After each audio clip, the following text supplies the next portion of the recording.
तो नुआ सरकार नुआ भेटी तो कृषक मानक मिल 10,000 टंका तेरे पीएम किसान जो चाषी मैंने अच्छी तो से 10,000 टंका प्रति वर्ष मिल तो कौन रही अपडेट चलतु संपूर्ण अपडेट जानी ना जदि चैनल को नुआ अच्छे चैनल को सब्सक्राइब करूँ कारण मुझे सब आपने मो चैनल नुआ नुआ अपडेट जानवा पाइबे। तेरे नुआ सरकार बड़ भेटी कृषकों को मिल 10,000 टंका तो देखो ये पीएम किसान चाषी भाई मानक मुझे आपण कही रखुची तो आपने संपूर्ण अपडेट जाणी नियंतु निश्चित भाव में आपण कारण आप जानते नुआ सरकार है तो प्रथम सब कृषक मान किसी ना कि अपडेट आसूँ तेज कौन रही अपडेट आपण मैंने जाणी नियंतु।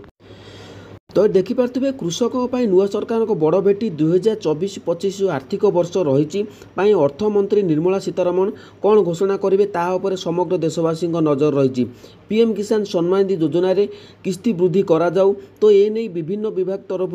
तो समस्त आलोचना चली। तो बर्तमान जेहेतु 2024-25 जो अर्थमंत्री बा आर्थिक वर्ष चली बर्तमान चलो तो से अर्थमंत्री निर्मला सीतारमण कौन घोषणा करेंगे तो आपने अपेक्षा कर पीएम किसान चाषी रे निश्चित भाव में बढ़ा जाऊँगी। पीएम किसान स्कीम सब फोकस रही कारण पीएम किसान योजना रे सब किसी ना कि अपडेट आसूँ तो निश्चित भाव में पीएम किसान चाषी भाई मैंने जो मैंने अच्छा 6,000 पाते तो से 10,000 मिल तो प्रत्येक महल चर्चा चली तो कृषि मंत्री समस्ते आलोचना चली तो देखा जाऊ ये जो बजेट रे आपण निश्चित भाव में भल खबर मिलवा जाऊँगी।